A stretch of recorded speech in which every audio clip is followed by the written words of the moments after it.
Qarang, darvozalar ochingizlar. Semka qilamiz. Meni qo'ymayapti yoptirgani deb. Ana pisha qilyapti o'zim mashta.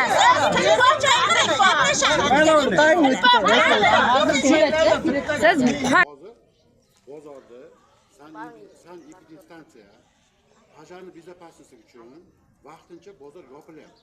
Hokimiyatda sessiya qaror qabul qilyapti. Endi bu qancha vaqt oshirguncha Biz qanday yashaymiz keyin?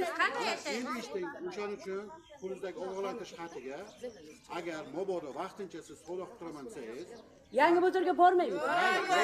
Ko'chada qolib ketsak, yangi bozorga bormaymiz. endi aytayotganimiz sessiya qaror qabul qildi. Mana shu yerda masalan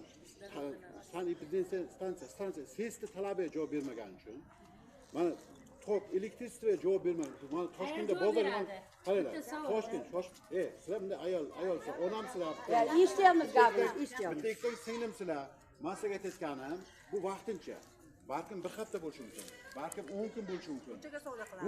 Bular bozor bizaga, bozor bizaga. Sizni talabiga javob beradi.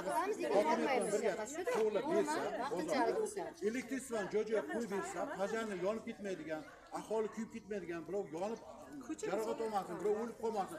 Shu talabga javob bersa, qo'ysa keyin yana joylanishga ishlayveradi. Endi menga qarang. Tiliga erk berib chiqib, shaxsatcha borib bizlar qancha qildi? Bizlar nima qildik? Nima qildik? Boshqa noziri bordi. Saida Mirzayeva bizlarda nima yaqin mana. To'rtta ayolni qo'ymayapti. Mana. Bozorda etiket tarafi. Mana shu magazinlarda ham hammasini o'ziniz shaxsiy mulki, ya'ni kadastri bor, soliq to'laydi, patent beradi. Mana.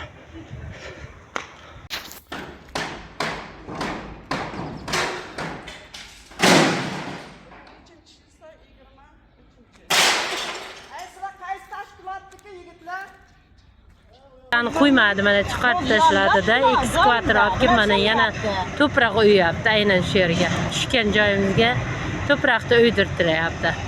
Ichki xodimlar, keyin anavilar kelib, xodimlar, xullas xodimlar kelib, shu yerga kirmasin, buzaylik deb shu yerda tekislatyapti. Bizlar chiqarib berdi yana. Bozor hududiga kirmaydi o'zi. Aytdimki, soyani